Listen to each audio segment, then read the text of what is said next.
చనిపోవాలి అనుకునే వారికి స్విట్జర్లాండ్ గవర్నమెంట్ అక్కడి ప్రజల కోసం పోర్టబుల్ పాట్స్ ని తీసుకొచ్చింది. అయితే ఇక్కడ మ్యాటర్ ఏంటంటే 1940 నుంచే స్విట్జర్లాండ్ లో అసిస్టెడ్ డయింగ్ అంటే సూసైడ్ చేసుకోవడం అనేది లీగల్. సో ఇందులో భాగంగానే ఇప్పుడు అక్కడ సార్కో క్యాప్సిల్ పోర్టబుల్ పాట్స్ ని తీసుకొచ్చారు. ఆత్మహత్య చేసుకోవాలి అనుకునే వారు క్యాప్సిల్ లో కూర్చొని డోర్ లాక్ చేసుకున్న తర్వాత ఎవరు మీరు ఇప్పుడు ఎక్కడున్నారో తెలుసా, ఈ బటన్ నొక్కితే ఏమవుతుందో తెలుసా లాంటి 3 ఆటోమేటెడ్ క్వశ్చన్స్ క్యాప్సిల్ అడుగుతుంది. వీటికి ఆన్సర్ చెప్పిన తర్వాత మీరు చనిపోవాలనుకుంటే ఈ బటన్ నొక్కండి అనే కమాండ్ వినిపిస్తుంది. బటన్ నొక్కిన 30 సెకండ్లలో క్యాప్సిల్లో 20% ఉండే ఆక్సిజన్ 0.5% కి పడిపోయి నైట్రోజన్ పర్సెంటేజ్ పెరుగుతుంది.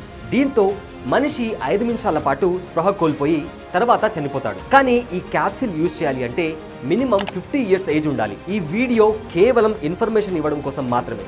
సూసైడ్ ని ప్రమోట్ చేయడం ఈ వీడియో ఉద్దేశం కాదు.